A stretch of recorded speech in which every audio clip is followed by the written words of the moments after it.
William ஹார்வியின் வாழ்க்கை மற்றும் பங்களிப்பு பற்றிய பல சுவாரஸ்யமான தகவல்களை நம்மோடு பகிர்ந்து கொள்ள வருகிறார் உடல் உறுப்பு அறுவை சிகிச்சை மற்றும் மயக்கவியல் மருத்துவர் கல்பனா அவர்கள். உடன் உரையாடுபவர் பிரபு அவர்கள்.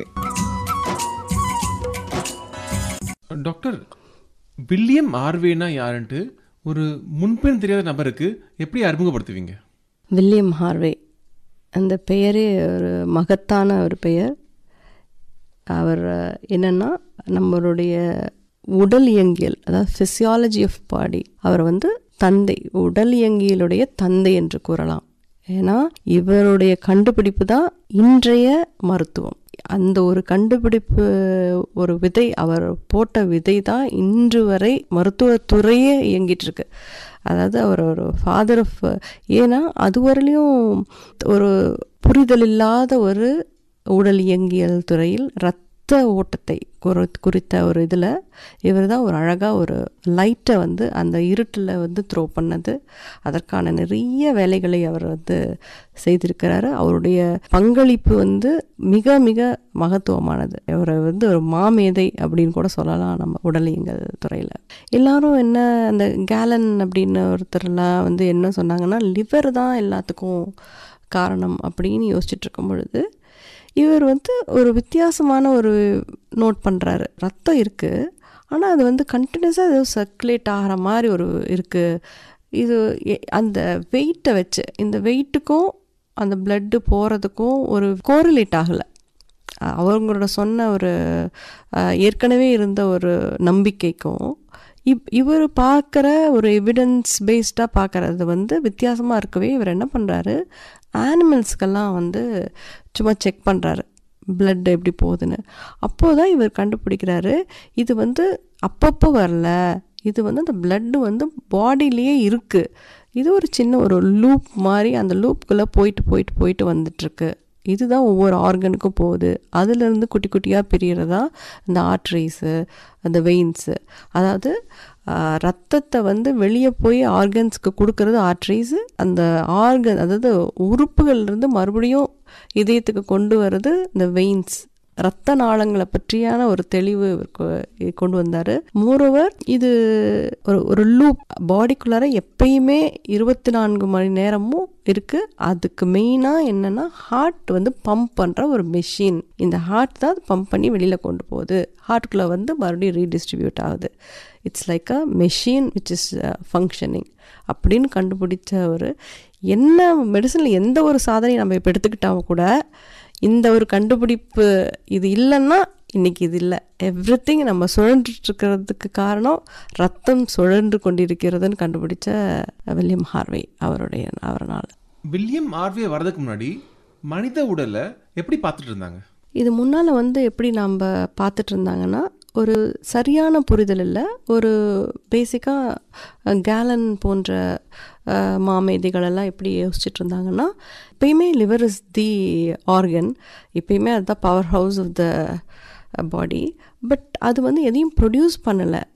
இப்போது அது கல்லீரல் இதற்கு பாடியை ஃபங்க்ஷன், அந்த சர்க்குலேட்டரி சிஸ்டத்துக்கான ஆர்கன் அது இல்லை அப்படின்னு இப்போ தான் தெரிய வருது. அப்போ லிவர் தான் எல்லாமே அப்படின்ற மாதிரி ஒரு சரியான புரிதல் இல்லாமல் இருந்துச்சு. இந்த சர்க்குலேட்டரி சிஸ்டம் இன்வென்ட் பண்ணுற வரையிலையுமே உடல் இயங்கியலை பற்றி ஒரு தெளிவின்மை இருந்துச்சு. அது வில்லியம் ஹார்வே மாற்றினார். இது இப்படி தான் அப்படின்ற ஒரு புரிதலை எவிடன்சஸோடு கொடுத்தாரு. அதற்காக நிறைய இழந்ததும் அவர் நம்ம நல்லா வாழணும், நெக்ஸ்ட் ஜென்ரேஷன் நல்லா வாழணும், அதாவது மனிதம் நல்லா வாழணுன்றதுக்காக அவரோட லாஸஸ் நிறையா. அவர் எழுதின புத்தகம் டி மோட்டோ கார்டஸ், அதை பற்றி சொல்ல முடியுமா கொஞ்சம்? கட்டாயமாக. இது அதாவது இன்றைய காலகட்டத்தில் எடுத்துக்கொண்டாலும் கூட இது ஒரு மிகப்பெரிய கான்ட்ரிபியூஷன் அவர் பண்ணின ஒரு விஷயம். இது லாட்டினில் தான் அவர் எழுதினார் இந்த புத்தகத்தை. இது இதற்கு மீன் என்னென்னா, motion of the heart and blood, அதாவது ஹார்ட், இருதயம், ரத்தம், இதோட நகர்வு, இதோட சரியான புரிதல். ஸோ இதுவே அவ்வளோ அழகாக நமக்கு சொல்லுது. ரத்தம் வந்து எப்படி ஒரு சுழற்சி முறையில் இயங்கிட்டுருக்கு, அப்படி இயங்கிச்சு அப்படின்றத பற்றியான ஒரு இது வந்து ரொம்ப அப்படியே ஒரு பயங்கர ஃபிக்ஷன் உள்ள கதை கிடையாது இந்த புத்தகம். ஆனால் இந்த புத்தகம் வாழ்வியலை, நம்ம உடலை பற்றிய ஒரு உடல் போல் ஒரு மிக சிறப்பான ஒரு படைப்பு வந்து நம்ம, அதாவது ஹியூமன் பாடி, இந்த உடல் இயங்கியலை பற்றி படிக்கும் பொழுது நம்மளாம் ஒன்றுமே இல்லை, லைஃப் இஸ் நத்திங், அவ்வளோ ஒரு அழகு, ஒரு குட்டி குட்டி விஷயங்கள் கூட அழகாக இருக்கும். அதை மிக சிறப்பாக இந்த புத்தகத்தில் வந்து ஒரு மிகப்பெரிய மிகப்பெரும் கொடை நமக்கு அவர் அளித்தது இந்த புத்தகம். மெடிக்கல் ஃப்ரெட்டர்னிட்டி, எங்கள் மெடிக்கல் வேர்ல்டுக்கு இது ஒரு பெரிய கொடை அப்படின்ட்டு சொல்லலாம். டாக்டர், அவர் இன்னொரு புத்தகம் எழுதினார்ல, ஆன் அனிமல் ஜெனரேஷன், அதை பற்றி சொல்ல முடியுமா? ஆமாம், அவரோட புரிதல் என்னவா இருந்துச்சுன்னா, எல்லாமே இந்த எக்ஸ், முட்டையிலிருந்து கருவிலிருந்து வந்தது அப்படின்ற மாதிரி ஒரு, அது வந்து ஆக்சுவலாக உண்மை தானே. நம்ம ஹியூமன் பீயிங்கே ஒரு கருவிலிருந்து தானே வரோம் பற்றிய ஒரு புத்தகமாக தான் இருந்தது. அதுவுமே ஒரு மிகப்பெரிய பங்களிப்பு நம்ம மெடிக்கல் ஃப்ரெட்டர்னிட்டிக்கு நினைக்கிறேன். இது வந்து என்ன செய்தது அப்படின்னா, இந்த ஓல்டன் ஐடியாலஜி இருந்துச்சு இல்லைங்களா, அந்த ஒரு தத்துவம், அதாவது உடம்பு வந்து, அதாவது ஒரு மித்திக்கலாக, ஒரு மிஸ்டீரியஸாக தான் எப்பயுமே வச்சுருந்தாங்க. ஏதோ வருது, கடவுள் படைக்கிறாரு அப்படின்ற மாதிரியான இதையெல்லாம் சிதைத்து போட்டது. உண்மையான கருத்துக்கள் நிறைய இது இருந்ததுனால இவர் நிறைய போராட்டங்களை சந்திக்க வேண்டியதாக இருந்தது. ஏன்னா இது வந்து காலகாலமாக ஒரு பெரிய நம்பிக்கை இருந்த நம்பிக்கை, இவரோட ஆராய்ச்சிகள் அதை உடைத்து போடும்படியாக இருந்தது. இல்லை, இதுக்கெல்லாமே ஒரு ரீசன் இருக்குது, இதெல்லாமே இப்படி தான் வருது, ஒரு ரீசன் அவுட் பண்ணார், எல்லாத்துக்கும் ஒரு எவிடன்ஸ் கொடுத்தாரு. அதற்காக இவர் சும்மா எவிடன்ஸ் கொடுக்கல, இதை வந்து அவர் ரிசர்ச் வந்து he did it on animals, நாய்களை வைத்து, இல்லை ஷீப், இவங்களெல்லாம் வச்சு கண்டுபிடிச்சு பண்ணது தான் இது. அதனால் இது மிகப்பெரிய ஒரு போராட்டத்தை சந்தித்தார் இவர் அப்படின்னு தான் சொல்கிறேன். ஏன்னா அந்த ஒரு உண்மையான விஷயங்கள் பண்ணும்பொழுது எப்பொழுதும் எதிர்ப்புகள் வரும் இல்லையா, அந்த மாதிரியான மிக சிறந்த ஒரு அழகான ஒரு தாட் ப்ரொவோக்கிங் புத்தகம் அது. டாக்டர், அவர் என்னென்ன சேலஞ்சஸ் தான் ஃபேஸ் பண்ணாரு அவரோட வாழ்வில்? நிறைய போராட்டங்கள். அவர் இதயத்துக்கான ஒரு மருத்துவர், இதயத்துக்கான ஒரு டாக்டர் அப்படின்னுலாம் சொல்ல முடியாது. இவர் வந்து ஒரு இவரோட வாழ்க்கைக்கான ஒரு மருத்துவர் அப்படின்றது சொல்லலாம்னு நினைக்கிறேன். ஏன் அப்படின்னா, ஐடியாலஜிக்கலாக யாரை இவர் ஃபாலோ பண்ணார்னா, அரிஸ்டாட்டில் அப்படி என்ற தத்துவ மேதையை வந்து அவருக்கு மிகவும் ரொம்ப ஃபேவரட்டாக, ரொம்ப அதிகமாக அவரை பற்றி படித்து, அவரை பற்றி தெரிந்து கொண்டு அவரை ஃபாலோ பண்ணார். அப்போது இவர் வந்து எவ்வளோ, இப்போ சாதாரணமாக 1+1 = 3 அப்படின்னாலே நமக்கு எவ்வளோ பெரிய ப்ராப்ளம்ஸ் வரும். இவர் வந்து ஒரு அப்படியே புதைந்து போயிருந்த ஒரு எல்லா தத்துவங்களையும், அதாவது புரிதலையும் தகர்த்தெறிகிற மாதிரி ஒரு எவிடன்ஸோட ஒருத்தர் உண்மையை பேசும்பொழுது எத்தனை கஷ்டத்தை அனுபவிச்சிருக்கணும் இல்லைங்களா. இவர் வந்து நிறைய இந்த சிவில் வாரில் வந்து இவர் எழுதிய புத்தகங்கள் நிறைய அழிந்தெல்லாம் போயிடுச்சு. எழுதி வச்சு நிறைய எழுதுறாரு இவர். ஏன்னா அந்த காலத்தில் கம்ப்யூட்டர் எதுவுமே இல்லை சேவ் பண்ணி வச்சுக்கிறதுக்கு. இவர் எழுதிய புத்தகங்கள் அந்த சிவில் வாரப்போ டிஸ்ட்ராய்டு, ஆக்சிடென்டலாக எப்படியெல்லாம் தெரியாது, அதில் குறிப்பு அது மாதிரி இல்லை. பட் நிறைய எவ்வளோ பெரிய இழப்பு, அதாவது நமக்கே பெரிய இழப்பு தான், ஹியூமனிட்டிக்கே பெரிய லாஸ் அப்படின்னு தான் நினைக்கிறேன். அது இருந்துதான் இன்னும் நம்ம கொஞ்ச நாளைக்கு முன்னாலேயே, நம்ம வருடங்களுக்கு முன்னாலேயே வந்திருக்கலாம். அந்த மாதிரி வந்துச்சு சிவில் வார். அப்புறம் நிறைய அவருடைய வாழ்க்கையில் நிறைய சோகங்கள், எப்படின்னா அவரோட பிரதர்ஸ் எல்லாமே லாஸ்ட் இஸ் பிரதர்ஸ், நிறைய போராட்டங்களை சந்தித்தார். அதனால் அவரோட கஷ்டங்கள் நிறைய. யூஸ்வலாக ஒரு இது வந்து எல்லாத்துக்கும் ஒரு கோஇன்சிடென்ஸ் இருக்குது. எப்படின்னா இந்த மாதிரி நிறைய ஆராய்ச்சியாளர்கள் எல்லாமே அவங்க நிறைய கஷ்டங்களை அனுபவிச்சிருக்காங்க. என்னோட மயக்கவியல் துறையிலேயே டாப் இதெல்லாம் கண்டுபிடிச்சவங்கலாம் நிறைய பேர் சூசைடில் இறந்துருக்குறாங்க. நிறைய பேர் அந்த மாதிரியான இது மேபி அவங்க நிறைய யோசிப்பாங்க, நிறைய சிந்தனை வயப்படுவாங்கன்னு நினைக்கிறேன். அந்த சோஷியல் லைஃப் இல்லையோ அப்படின்னு எனக்கு அப்பப்போ தோணும். அது வந்து நிறைய இழப்பு. அவர் தத்துவஞானி அரிஸ்டாட்டில் வில்லியம் ஹார்வேவை எப்படி இன்ஃப்ளூயன்ஸ் பண்ணார்? அவருடைய தத்துவங்களால், அவருடைய எண்ண ஓட்டங்களுடைய இதை வந்து வில்லியம் ஹார்வே வந்து ரொம்ப ஆனர் பண்ணி எடுத்துக்கிட்டாரு.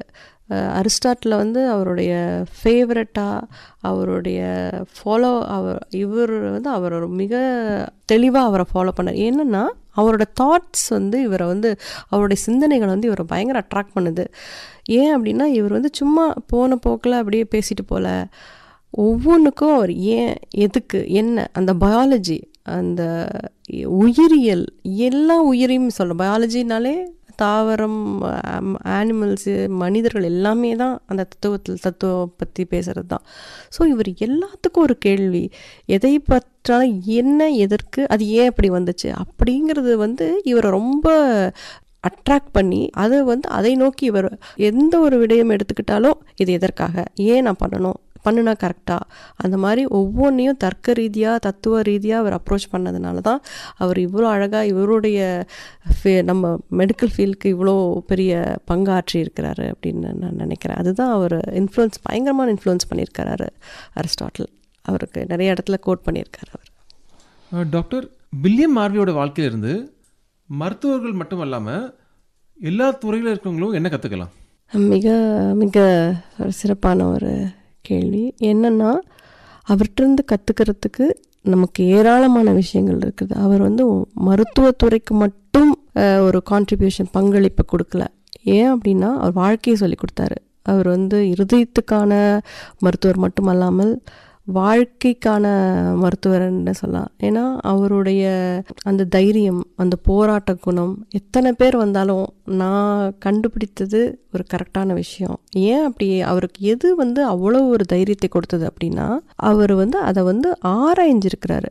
ஒவ்வொன்றையும் அவர் ஒரு பெரிய ஒரு மித்தை வந்து பிரேக் பண்ணுறதுக்கு முன்னால் அவர் ஆனிமல்ஸ் கிட்ட இந்த மாதிரி, அதாவது பிளட் சிஸ்டம் அது சுழற்சி முறையில் இருக்குது, அதை வந்து ரெண்டையும் சேர்த்து வச்சு பார்த்து இல்லை அப்படின்னு ப்ரூவ் பண்ணார்.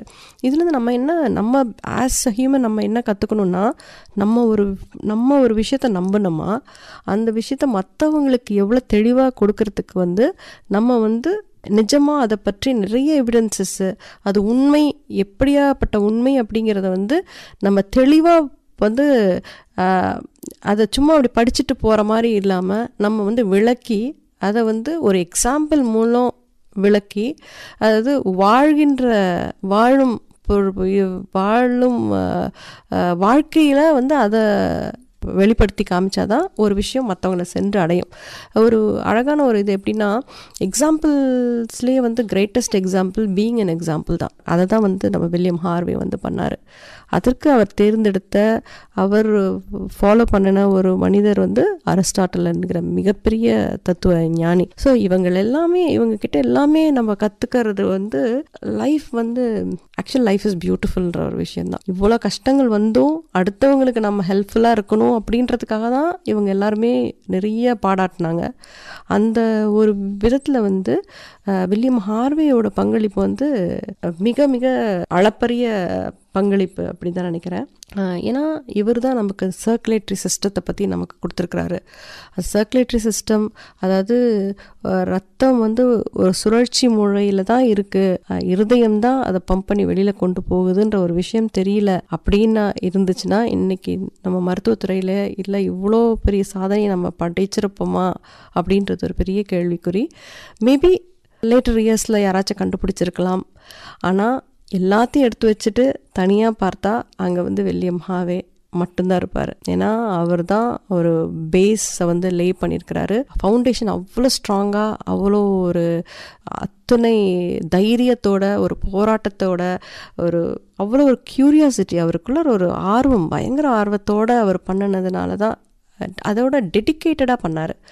அந்த ஒரு இதெல்லாம் சேர்ந்த இது எப்படி நம்ம கற்றுக் கொடுக்குதுன்னா அவரோட கண்டுபிடிப்புக்கு மட்டும் இல்லை, எந்த ஒரு விஷயத்தையுமே ஒரு ஆர்வத்தோட, ஒரு டெடிக்கேஷனோட, இன்வால்மெண்ட்டோட, தைரியமாக உறக்க நம்முடைய சிந்தனையை உண்மையாக இருக்கும் பட்சத்தில், சரியாக இருக்கும் பட்சத்தில் நம்ம உறக்க சொன்னால் அந்த விஷயம் நல்லா இருக்கும் அப்படின்றதுக்கு வில்லியம் ஹார்வேயோட வாழ்க்கை வந்து ஒரு மிகப்பெரிய எடுத்துக்காட்டு.